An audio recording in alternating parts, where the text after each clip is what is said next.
Thank you so much to everyone for showing up tonight. It's really nice to see faces, and I hope we're going to have a nice hour together. Thank you so much to Rachel for inviting me. It's always fun to go out and talk about something that you're interested in and that you hope others will also be interested in. And that's what I'm going to do tonight. So I put down for the title Nordic Scandinavian Noir, and that's because it actually kind of started out with Nordic. And my name is Nita Schmidt, in Danish, Nita Schmidt, kind of the same, but easier to say Nita Schmidt. And I have been a proud member of the UW-Madison for many, many years, since 1998. And of course, I am in the Nordic unit in German, Nordic, and Slavic, a merged department at UW-Madison. So my first question to you is, as good students, what are the Scandinavian countries? Sweden. Sweden? Denmark. Denmark? Norway.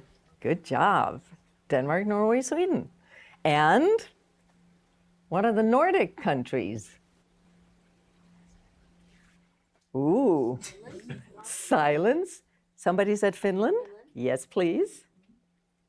What else do we have up there in, the dark and the cold? Greenland. Yes. Iceland. And Iceland. And one more that you didn't think about, the Faroe Islands. So Scandinavia, the three, and then this is where they are. And you can see that Greenland is a part of Denmark. It's in a kind of community, like a commonwealth with Denmark. It has independence. We have Iceland, that also used to be a part of Denmark up till 1944 when they declared independence. Then out in the middle, we have the Faroe Islands, and it's a tiny little island group, very rocky, all these countries are worth visiting, so I can definitely kind of encourage you to go there and see for yourself. Faroe Islands are a part of Denmark, and both the Faroe Islands and Greenland have members and representation in the Danish Parliament. Then we have, as you can see, Iceland down there, Faroe Islands, and we go on to Norway. And it won't surprise you to hear that Norway was part of Denmark in the Kalmar Union for many, many years, from 1397 to 1815. And Sweden was also a part of this Kalmar Union. And I want to mention it because it was actually created by a woman. If you can imagine, back in 1397, the first Queen Margaret of Denmark, she created this union. And it lasted till 1815 with Norway. Sweden kind of stepped out in 1526. They were not as interested. And then finally we have tiny little Denmark, as you can see.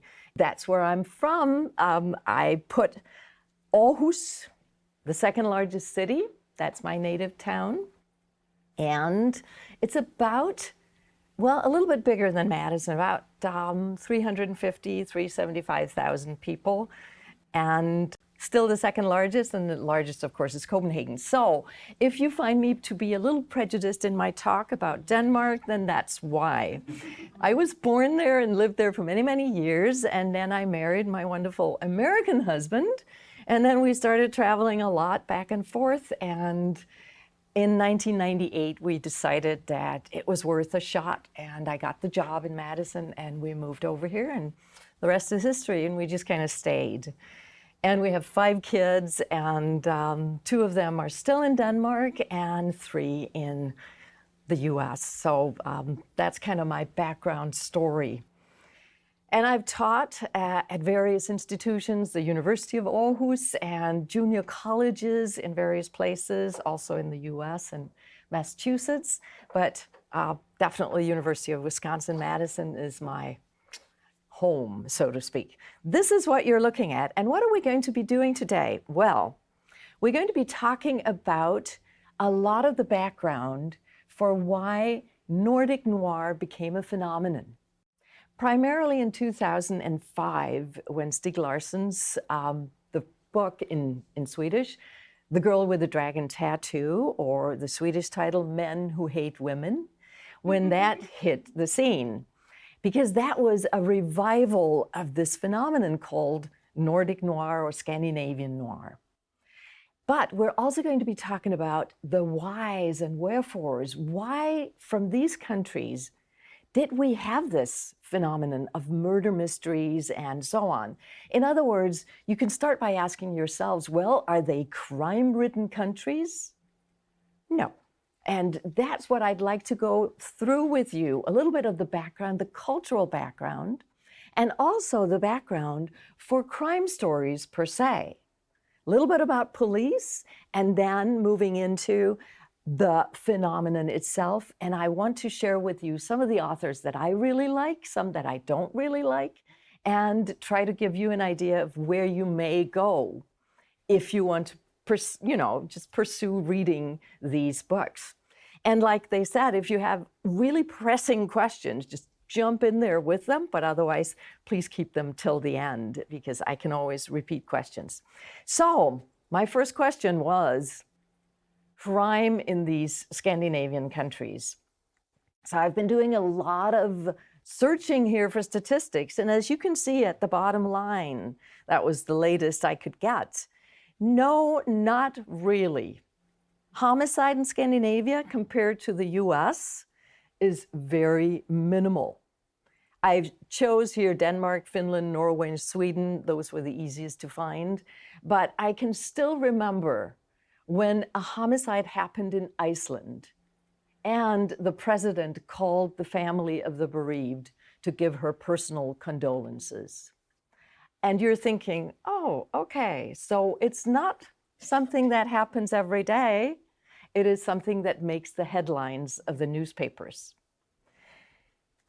The next one is the Global Peace Index. I don't know if you know this figure, but it was created many, many years ago, and it covers various parameters that you can use to measure how peaceful a country is inside domestic violence, etc., and outside towards its neighbors. And it's actually, recognized as this statistic tool to discuss peace. And as you can see, Iceland is a proud number 1. Then we move down and Denmark is number 8, Finland number 13, Norway 28, Sweden 39, and the United States a proud 132. I thought I should show you the one that's last on the list, which is Yemen, Sudan number next to the last. So the Scandinavian countries do not have very many homicides. They're very peaceful countries. And again, I want you to keep at the back of your mind, why then do they write these stories that have gained renown worldwide? Incarceration rates. Do we put people in jail? Yes. But if you look at it, and you can see Iceland, which has about 393,000 people altogether, well, 37 per 100,000.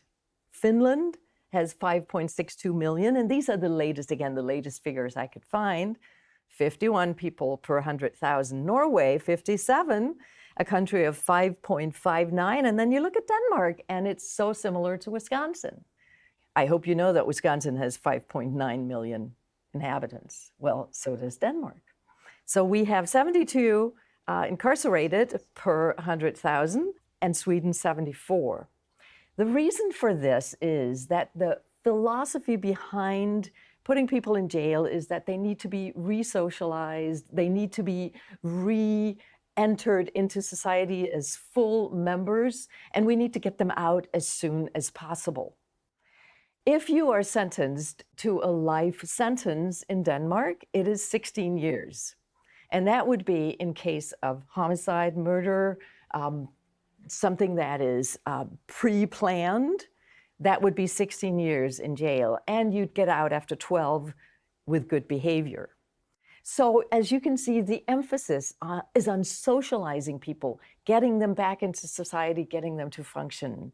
And that's why these incarceration rates are so tiny compared to other countries. As you can see, not to all countries. Japan is doing very well in this respect. Switzerland, Austria, Canada, the UK, Russia, and then the United States. Once again, you can say that we are filled with records here, 531 per 100,000. And right now it's Mississippi and Wisconsin that are, oh, I put MI, isn't that Michigan? Oh, that is a huge mistake. I'm sorry. It's Mississippi and Wisconsin. So here are just, food for thought, right? What is going on in these countries? Are they poor? No, they are not poor. There's another way of comparing. You can do the GDP and PPP, and I'm not very good at this. So I've been reading up on it, and the way you can think about it, which was, making sense to me, is that the PPP is kind of like a basket of goods. How much does it cost in any given country? If you have the same kind of currency and you say it's $1. So that's where you can see that Norway, Denmark, Iceland, Sweden, Finland are pretty well-to-do countries. And actually better than the United States when it comes to Norway. That's the richest country, and do you know why? Oil. They found oil out in the North Sea, and they actually have a pension fund for all Norwegians, so that the state has put money from the oil finds aside for all the members of the society. So you have money from the oil, and it's being shared with everybody. So again, a different kind of mentality, a different kind of background. You should also take into consideration that tax rates are high. In Denmark, you pay about 40-45% in taxes, but wages are also twice as high as here. And you don't have to tip when you go to restaurants because they actually get very decent wages. So there's a different attitude to going out and tipping. That's something that you have to get used to when you move here from one of the Scandinavian countries. Oh, gosh. And my daughter, who worked as a bartender, she said, 20%, Mom, no less than 20%. So I said, okay.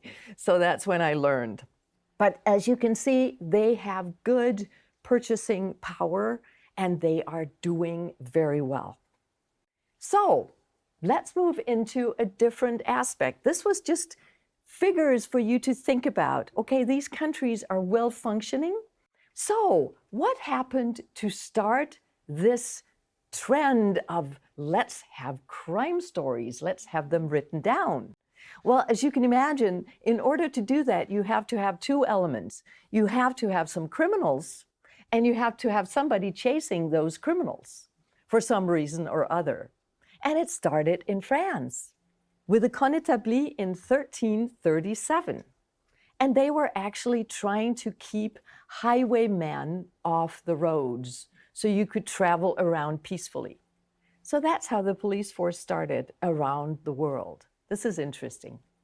In 1626, the maréchaussée, they were protecting the road still and trying to do better and better. And finally, if you look in 1791, you have the gendarme, which means people with arms, and that's the gendarmerie. And the gendarmes that we have today, mounted military police force, right before the French Revolution, 3,660 men. So we did have police. But in France, what about, well, Les Misérables? Ringing any bells? Yes. And you know that there is Jean Valjean, who's the good guy, and then there's Javert, who's the bad guy, and this man, Eugène François Vidocq, he was both.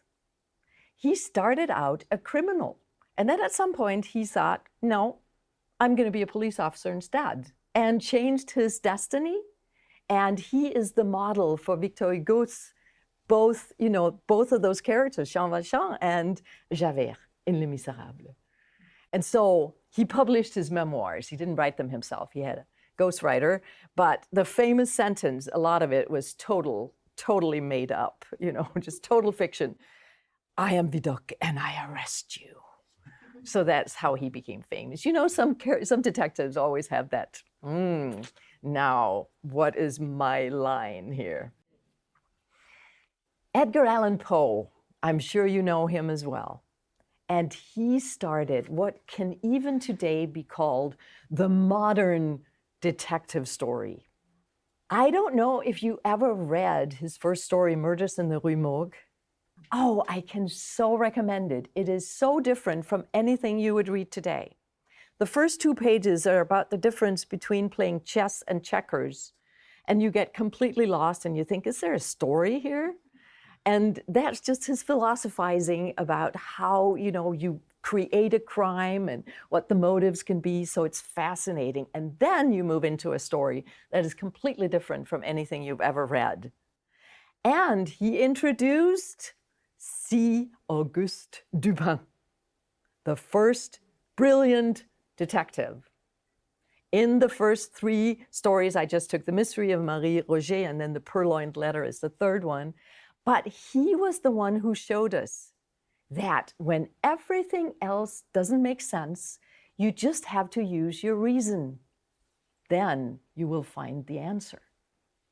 So pretty way ahead of his time with that. And he's a brilliant writer. You all know The Raven. Isn't that still read in high school? Or I'm sure you could all probably recite a few stanzas of that. And his horror stories as well. But I love his detective stories. Then from that, we moved on to something a little bit lighter. They were called yellowbacks because they were kind of disposable books. They were very cheaply printed. They had a yellow cover, and they were basically meant to be thrown away afterwards. But as you can see, the yellowbacks also comprised Wilkie Collins' The Woman in White. Really a good read still. And The Moonstone. I like Wilkie Collins. Les Miserables, that I'm sure you all know. And if you haven't read it, but just seen the theater play or the musical or the movie, it's fine, but it's a great story.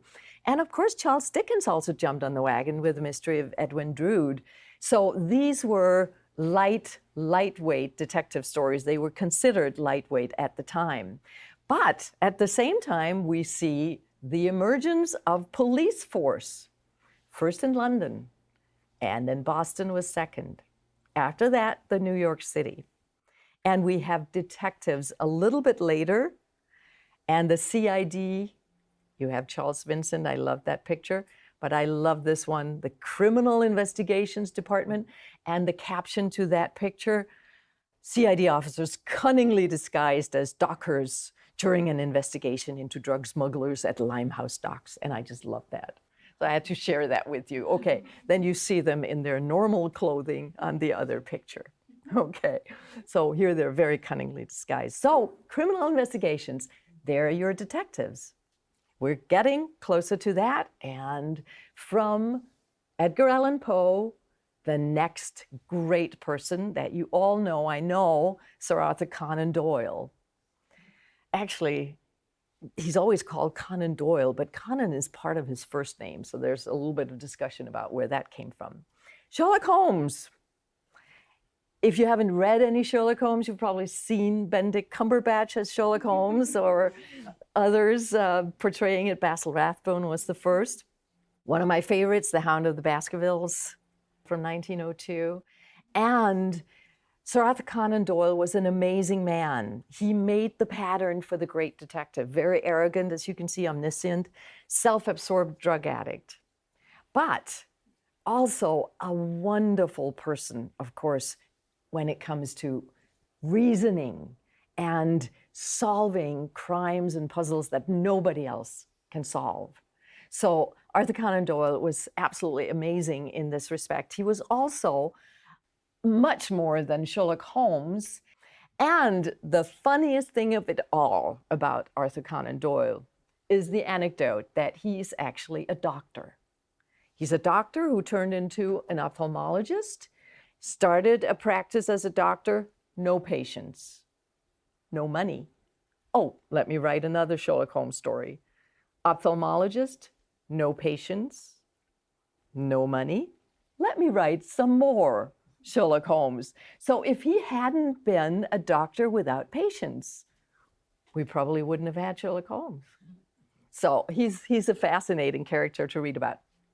History, Women, where are the women? Well, women were also incarcerated. So finally, they started saying, well, maybe it shouldn't be the men taking care of these prisoners that are female. It should be women. So we had women introduced into the police force. They were usually described, which is interesting, stout Irish women. So that's, I think, what the first policewoman in England is supposed to look like, a stout Irish woman. Those short stories that had been so popular, the Yellowbacks, they were declining, and instead we got Agatha Christie in 1920.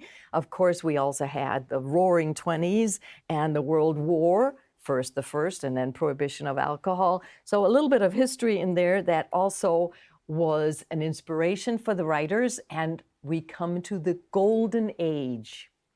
That was primarily British, as you can see. Agatha Christie and Dorothy Sayers. Wonderful, wonderful people. And great writers. Agatha Christie had the most amazing life. If you read her biography, you will be just fascinated by what she did.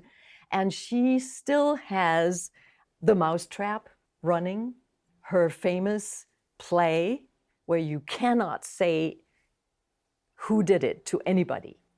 We've seen it, my husband and I, and they had huge signs when you exited, please don't share the secret. Don't ruin the play for anybody else.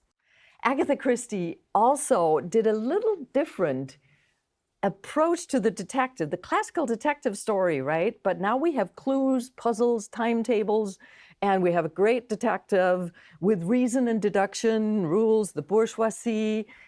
You can all imagine those British mansions, right?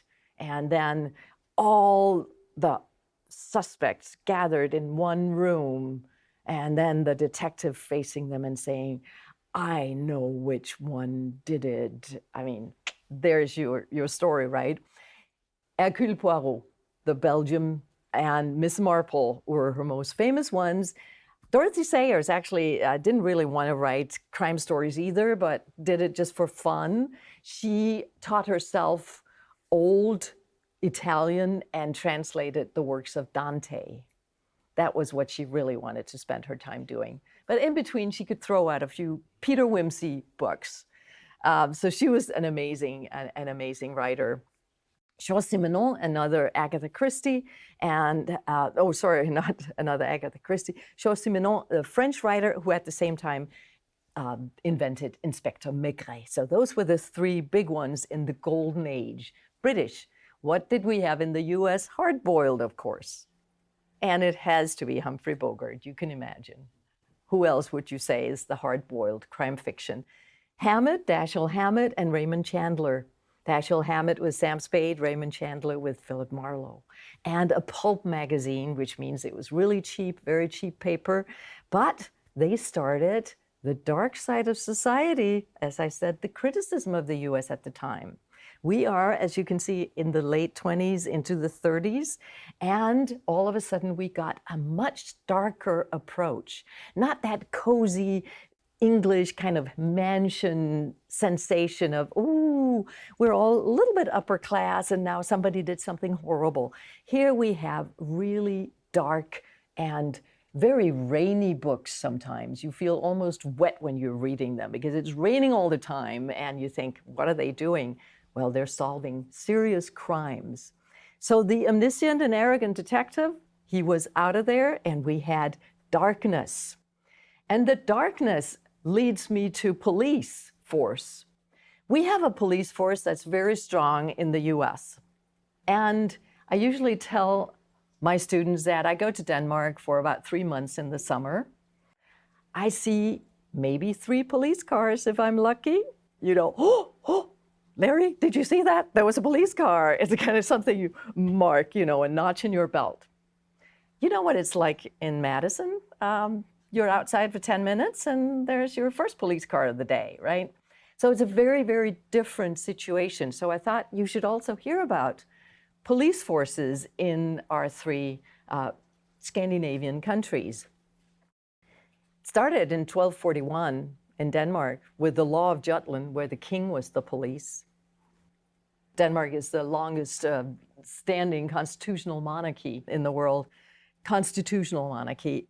And then they got ordinances, and then criminal police, and then state police. And you could say there's so much. There was a new, they were calling it some kind of improvement in 2007. It hasn't proven to be an improvement because they wanted more police on the street, like here. And they just haven't had the money. But as you can see, they have batons, they have gas, they have pepper spray, they also have weapons. And there have been a few incidents of what they call terror in Denmark. So the police is armed as needs be. In Norway, they were armed from 2014 to 17 because of terror actions, but otherwise they're not armed. And it's the same, goes back to 1300. They started finding the need for somebody to keep the peace. And as you can see, again, police reform, police directorate, and the organization in all three countries is run by the state, and the police in Sweden is always armed. So they have probably the highest incidence of crimes and feel the need to be armed. But they also started back in the Middle Ages, so police forces are nothing new. And near police reform in Denmark, there definitely was a police reform. So just a little bit about police forces, very, very different from the American police force in these three Scandinavian countries. The spy novel, well, you heard about that, and I'm sure you've seen movies too, and these are undoubtedly very well-known names to you. Ian Fleming, did you know that he started back with James Bond in 1953? It's amazing he's still alive in so many variants. And the British tradition was much more cozy, the cozy, still literary crime novel, a little bit more highbrow than the American one. And here are some of the names. The American tradition was more hard-boiled. Some of these you may know. There are, of course, a million to choose from, but I have to get to Scandinavia, and we are now coming to two Swedes, Maj Sjöwall and Per Wahlöö. This is the beginning of what you could call Scandinavian noir. And they did it in the 60s and the 70s, so it started a long time ago. They wrote police procedurals. And what is a police procedural? Well, it's a book where everything is explained and you turn the page and you want something to happen, and it takes a long time and a lot of patience because you go through step by step by step, and at the end you get the culprit. So it is slow going from time to time, but they were very political writers. They sat down and said, we are going to write a series about a crime. And the crime is the way the Swedish society was treating its citizens. They were very left-wing, and when I say very left-wing, you can't even conceive of it in the US. It's like really left-wing. And they saw the police force as a crime against the people living in the country, the citizens. Per Wahlöö is dead, Maj Sjöwall is still alive, but they wrote together as a couple, and they were developing their characters throughout the series in the most wonderful way, and I can highly recommend them. They are translated. They wrote 10, but they also wrote novels separately, but the first 10 here was their story of a crime, and they called it a crime. And the crime was society, the way society treated its citizens. So a very different take on crime. And these are the ones that they wrote, the beginning of Scandinavian noir, the phenomenon called Scandinavian noir. Police procedurals, where you follow the crime and the police officers that solve it and get those culprits to their well-deserved punishment. And very political. So they started it all. They started the entire wave of Scandinavian noir. And then there are tons of other writers. And I could, I could have just stood here and spend my time giving you names. But I don't want to do that. I just want to point out that there are lots and lots of great Scandinavian writers. And of course, you're saying, why is that when Scandinavian countries are so peaceful? Well, your answer is as good as mine. You know, you can guess, well, maybe they're bored. Let's write some crime stories. Because the rate of crime is definitely very low in the Scandinavian countries compared to, for example, our country. Some of these, let me show you. Mai Sjöwall and Per Wahlöö, they wrote 10 books. Then Karin Fossum is Norwegian. And I've just given you a few titles here so that if you want to read something or you are looking for an author that you like, these are some of the ones that I like. Henning Mankell was the most amazing, I think, one of the most amazing writers. He died a few years ago. And he wrote a series. Normally, you would write a series of like 10 books or more. And he did that. Faceless Killers is Wallander. I don't know if you've seen it. It's definitely also a TV series, Kurt Wallander. And that was a very famous protagonist. Kerstin Ekman, who also writes very amazing, more autobiographical, kind of magical realism novels. Lisa Marklund is a huge name, Swedish, and like Kerstin Ekman, and Swedish, and she wrote 11 books in her Annika Bengtsson series with a female protagonist. And it's hugely popular. This is a really good example, Red Wolf. You don't have to read them in order, but if you do, you'll get her story as well. You know, you get the family story. Jesper Stein is Danish, and he has written a series around Aisha about immigrants in Denmark and crimes committed by and against immigrants. Very dark, so very, very dark books. Jo Nesbø, I'm sure many of you know him, Norwegian. The Devil's Star is one of my favorites. Otherwise, I think he's too bloody. I like psychology more than blood and gore. Johan Theorin is from Öland, the Öland Islands, and he writes wonderful books, great series. So they're all translated, all ready for you to go to.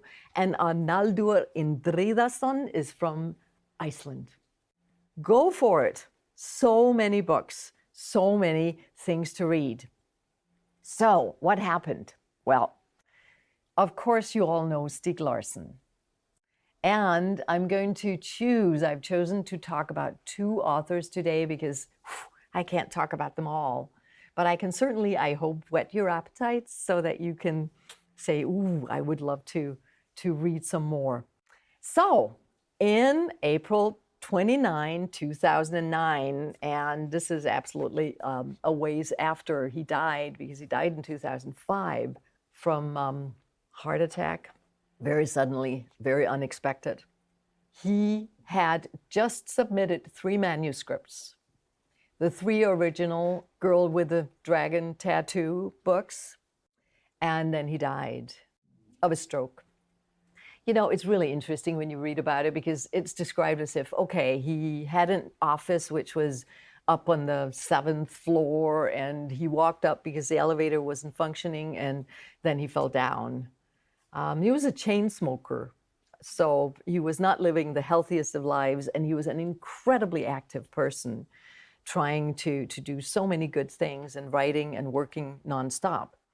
He was the top European adult fiction author. He got translated pretty quickly after his books were published.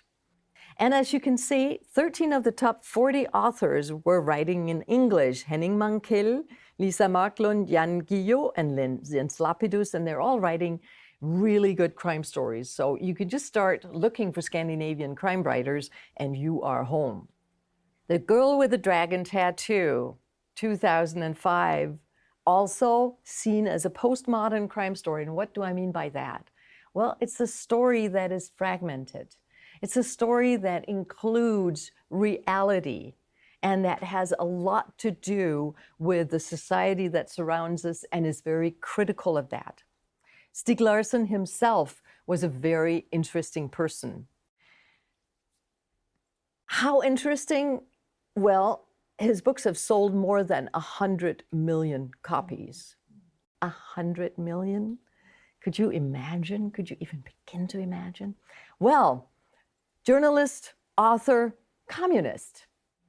Sweden, of course, is a country that is further to the left than the US, but few communists remain in Europe. And he died in November 2004 after he had just submitted the manuscripts for the first 3 books in the Lisbeth Salander series. Wonderful translation, The Girl with the Dragon Tattoo, because the publishers did not want it to be called Men Who Hate Women. That is the original title.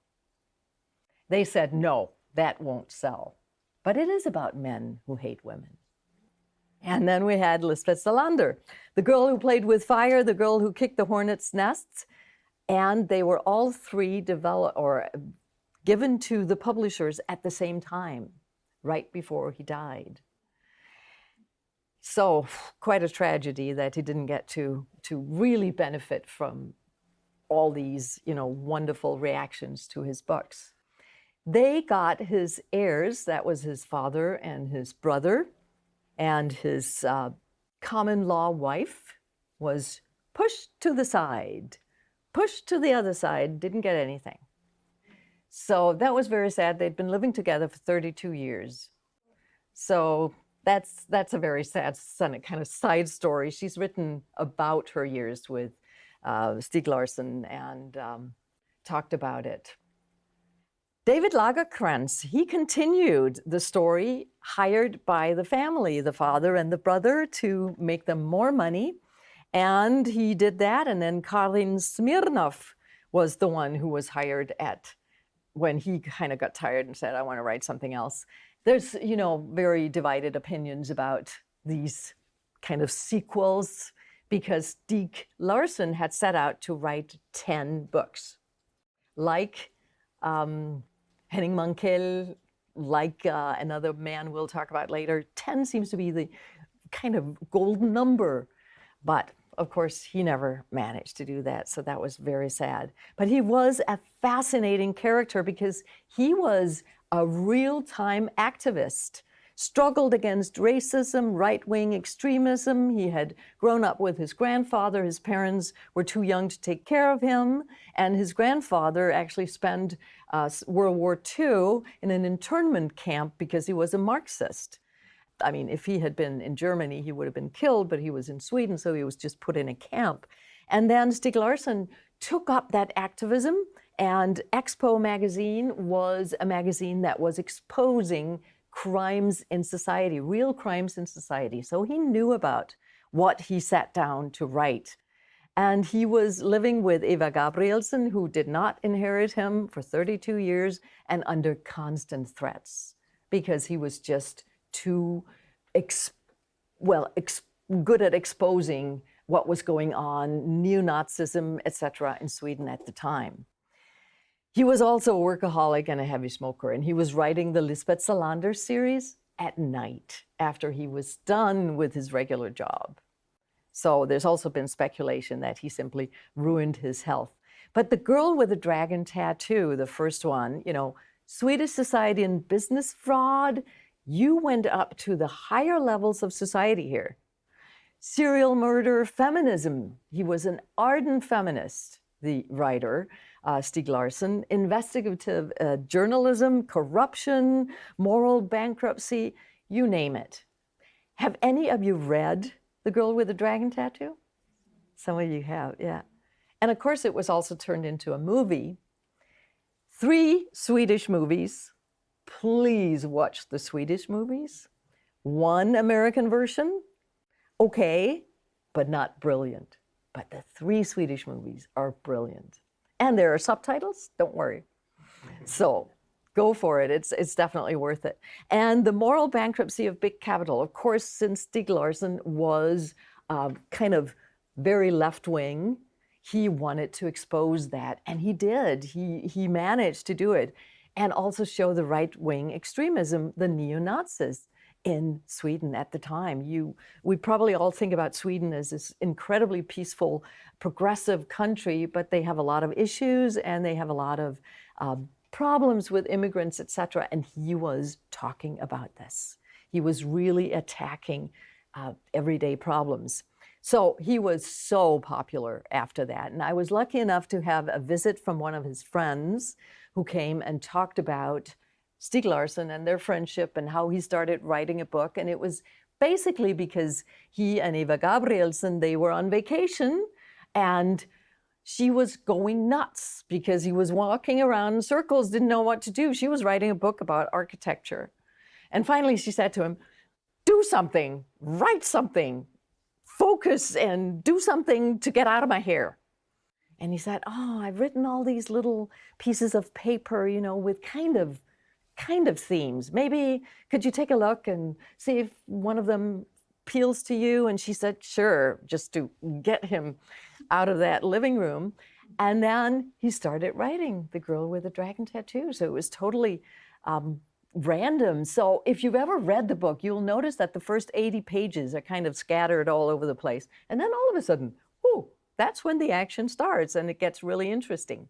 So I've always thought, that's my personal opinion, of course, but I've always thought that he took some time to kind of find his own voice with those books. But that was Stieg Larsson, and he's absolutely wonderful. And my other author that I've chosen to talk a little bit about is from Denmark, because of course, being from Denmark, I know more about Denmark than Sweden. I mean, we've always been right next to each other and sometimes rivals, and most of the time Sweden has won. But with crime stories, I think there's equality. Well, Jussi Adler-Olsen from Denmark, he started writing in 2007, and he had done a lot of things before that, a very interesting person. And the first one was called Kvinden i buret, the woman in the cage. Translated, the keeper of lost causes.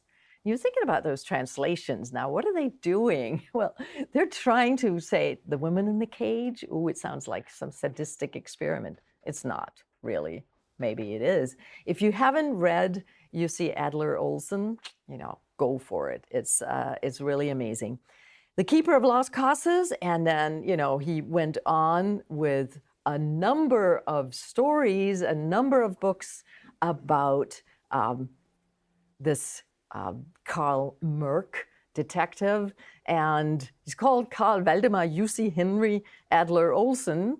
He's an absolutely fascinating writer. He's visited my classes a couple times, and he's just really interesting and a very exciting man to talk to. Lives north of Copenhagen, and he's very active, just like Stieg Larsson, very active with politics and things happening around him.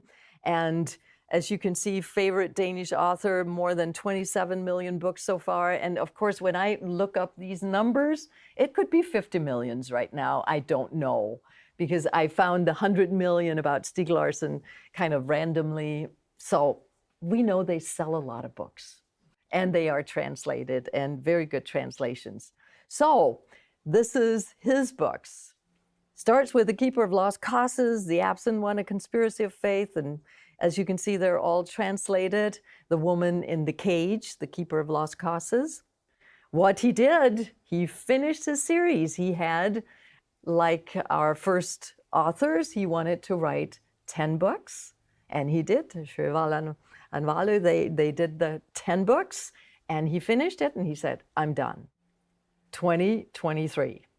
And they're police procedurals as well, but with an array of people. And he also talks about immigration, because one of the main characters is an immigrant, and there are so many very, very interesting side stories in all of his books. If you haven't read any, I can highly recommend it. The number 10 book is out in English in December. And that's it. And they are really worth reading, because you get a lot of laughter, but also a lot of reality. It's real with what's going on in society today in the Scandinavian countries. What are the themes? Well, I could go on and on and on, but I thought I would mention a few. Revenge, human nature, indifference, control, finding peace, redemption, sarcasm. Sarcasm is really big in Scandinavia. That is how you survive. And so I've had to learn to tone down my sarcasm when I moved to the US, to the extent that when I got home to visit my sister, she would say, God, you are boring. What happened to you? I mean, everything is so serious now. And I said, well, I live in the US. We can't be sarcastic all the time, but that's definitely a tool to survive. Rules, directives, politics, politicians, he mentions it all. Immigration and immigrants. And as you know, or may know, in the Scandinavian countries, immigration is a huge issue and being debated near and wide and far. Elitism, classes, homelessness, organized crime, corruption, you name it. He's got all these in his 10 books.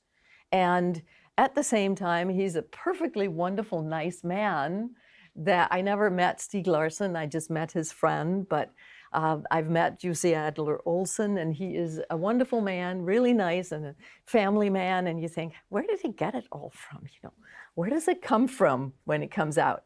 TV series and movies. Okay, so I thought I would just mention those two big authors, Stieg Larsson, Jussi Adler-Olsen. But of course, go and watch Scandinavian noir on TV or in movies. The Killing is from Denmark, and Sofie Gråbøl, the main character there, she got famous because of her sweaters.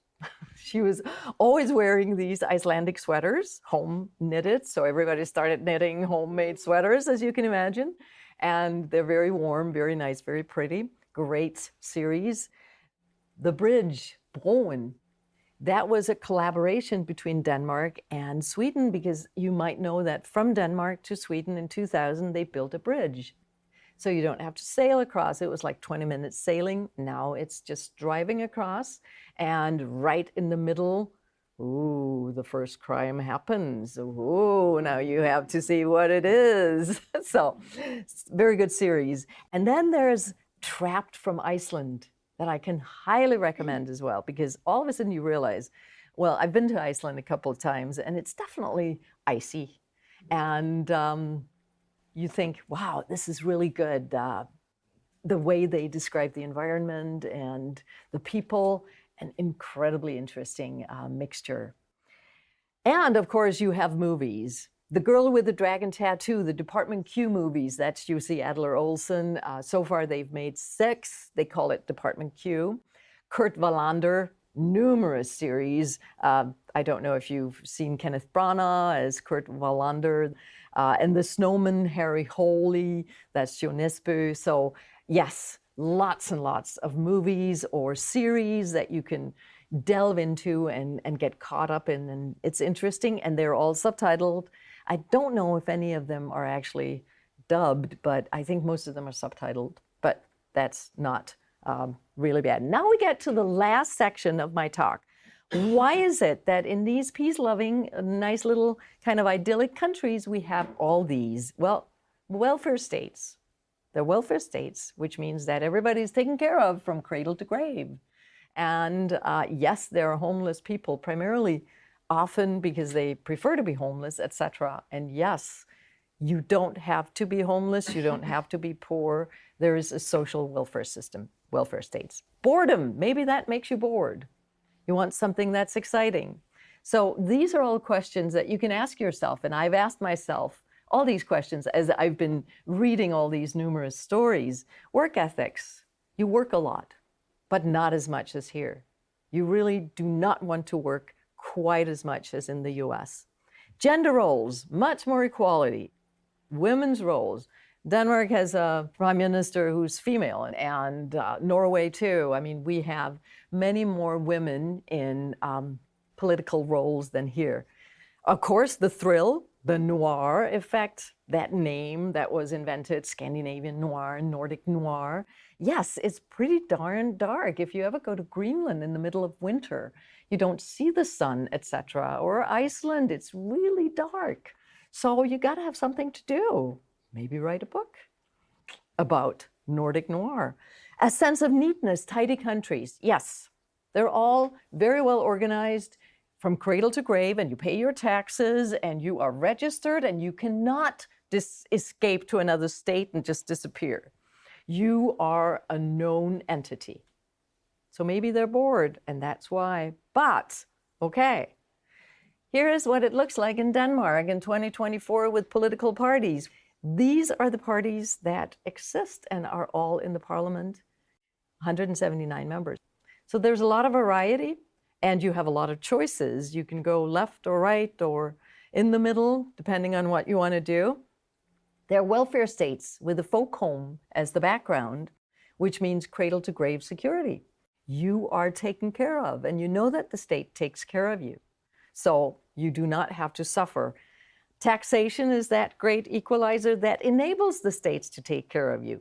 But of course, there are rich people, financial crimes, power plays, and everything that is crime-ridden, it exists. Because there'll always be underground, there'll always be gangs, there'll always be people who want to exploit the system. And then there's also a generation gap right now. Maybe like here, technology. Who knows more technology, the young ones or the older ones? So we see that as well. Free education. So in the Scandinavian countries, you go to school, you start at 6 or 7, and then you can finish with your PhD and it's all paid for. So that's what you use your taxes for, among other things. So that's not such a bad deal if you think about how long an education is. And then there's the immigration issue. Like I said, Jussi Adler-Olsen is talking about that. His assistant is an immigrant from Syria. So lots and lots of various things you can add into these books.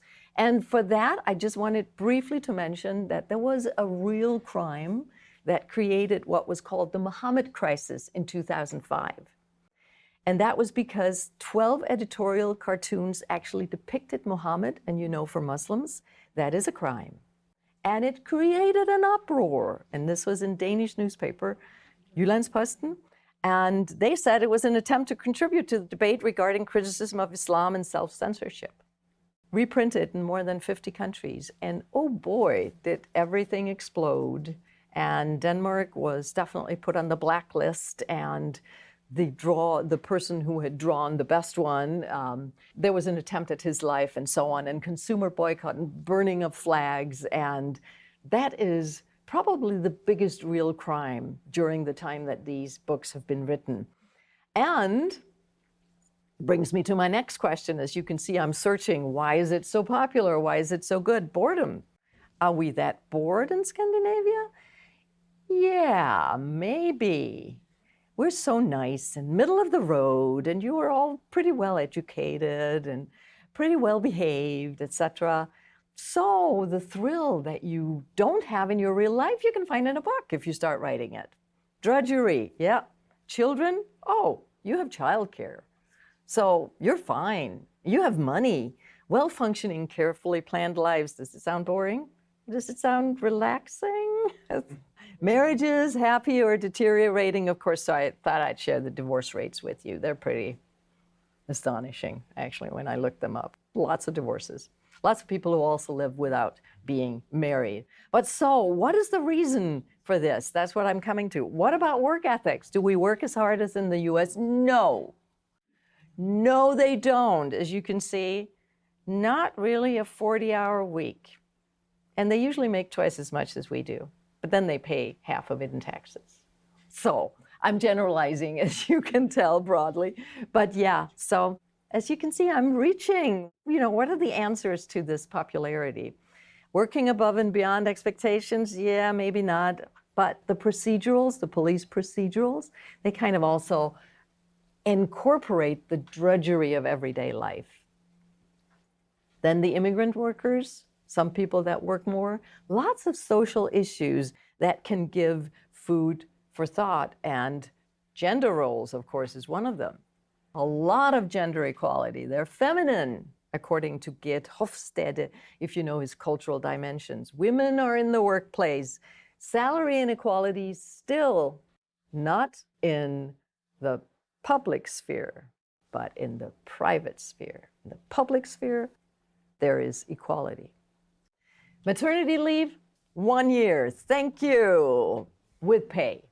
So there you go. I mean, that's a difference. And today it's shared so that the mom gets some months, the dad gets some months, or you share it and you figure it out.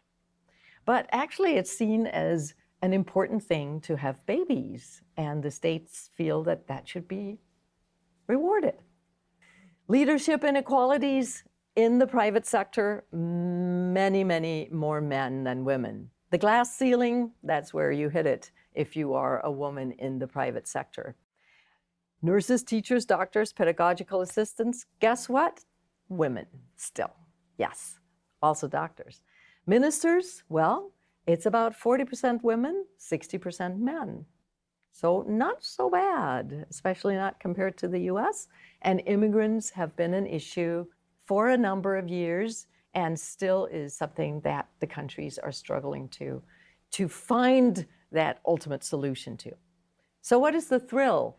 Where does that come from? Well, I like the possible identification and identity formation.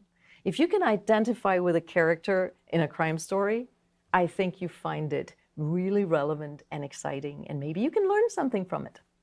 So there you go. That's why real crimes, real people, real solutions. Even though you could say, but there aren't any crimes in these countries. Well, not that many, but there are enough that they can spark some imagination about it. Okay, well, I don't know if you've ever been to the Scandinavian countries, but they are neat, tidy, homogenous people. It used to be more homogenous. Now about 10% of the population is immigrants. Clean cities and roads, of course. Environmental concerns, everybody's going green. And lots of wind power, solar power, thermal power, electric cars, all over the place. Electric cars are incredibly popular, much, much more so than here. Bikes and e-bikes, especially e-bikes. I know people who have been riding their bikes their entire lives. That's their means of transportation. Doesn't matter if it's 30 miles, just takes a little bit longer, etc. Cleaning up after criminals, yes. And remember, when you go to jail for life, 16 years, and you get out after 12, rehabilitation. So under the surface, there are still problems. I'm not trying to present to you the Nordic countries as ideal. They have different issues, and they do have problems with immigrants that are not used to this kind of lifestyle or choice of lifestyle. Trafficking in women happens, especially in Sweden. The underworld and the gangs are now beginning to be more, ubiquitous, you could say, especially in the bigger cities, especially again in Sweden. Sweden has more problems than Denmark and Norway. Social system as a trap, well, you get from cradle to grave in a way, so maybe you're not spurred on to be more ambitious, to become a millionaire. It's not that important because you will be taken care of. Waiting lists and bad service, well, because it is, paid for by the state. So maybe that private initiative is lacking a bit. High taxation, so a lower standard of living, even though the salaries are higher. Inequalities still. And it's not 50-50 with men and women. I'm not trying to paint a rosy picture. But what is left?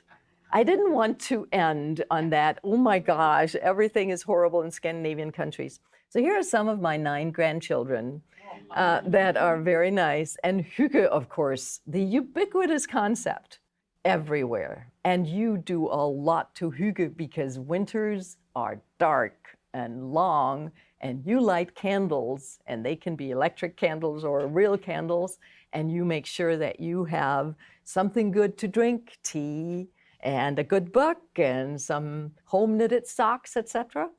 And then you make sure to have some grandkids and a sunset, and all of a sudden, it's not so bad after all. I hope I answered some of your questions, and if not, I am very happy to answer them now.